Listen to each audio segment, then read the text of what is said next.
guys, today we've got a picture book called Circumference and All the King's Tens, which is kind of a classic amongst the math picture books.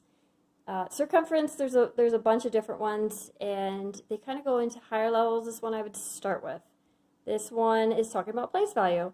And again, I would do this for, well, any grade, K through 2nd, and even a little bit higher.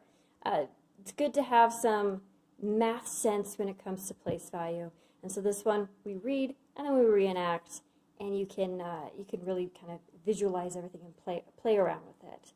Kids really do have this fear of math, and as always, I think picture books are engaging, they're non-threatening, they're fun, and they're interesting, and so kids have an easier time with finding that math is fun.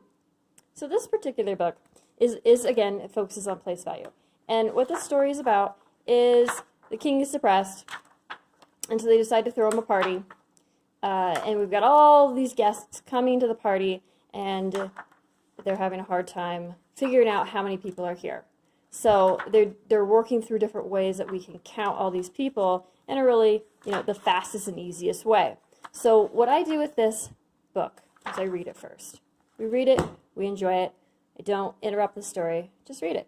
And then afterwards, we reenact the book, we play around with it. And so what I do with that is, first I get super easy 10s and 1s. Depending on the ages you've got, you can go up to hundreds, 10s, and 1s. Again, we're just learning place value, so either one, just depending on the ages and the grades that you've got going on. In this case, we're just going to do 10s and 1s. And then what I do here is a bucket of something, anything. It could be rocks, it could be little figurines, it could be whatever, because what these represent are our guests. So I just have these cubes I just got from the Dollar Tree store. We use them for pretty much everything. They represent a lot of different things. Animals, people, objects, it doesn't really matter. So it's just something that you can use for the kids to hold and count. So these in our story are all the guests that are arriving. So what we do is just a two-person game. You can have it with a teacher and a kiddo or just two kids playing. So what I do, you just take a handful of guests, and these are the guests that arrive.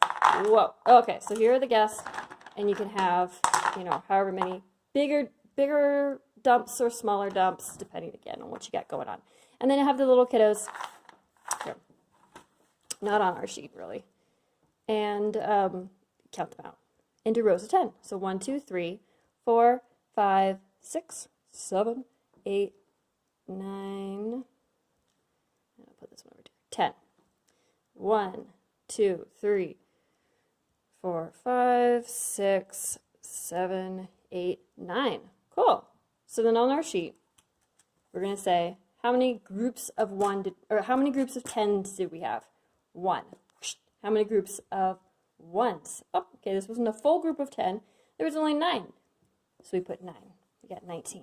What I keep doing is rolling them out, rolling them out, rolling them out. Just keep on tracking. So let's say next one is 33. And then it goes up to 51. However fast or slow you do it. In the end, what I do is, because it's kind of a medieval story, I just pretend that a dragon comes and snatches some people, so that we can go backwards. Now we've added the groups, and then I'll come in and I'm pretending to be a dragon and zoop, just kind of snatch some. And then it all needs to be rearranged. So we go 1, 2, 3, 4, 5, 6, 7, 8, 9, 10. Woo! All right. Well, that was crazy. So then they start writing it down. Okay, this one, how many groups?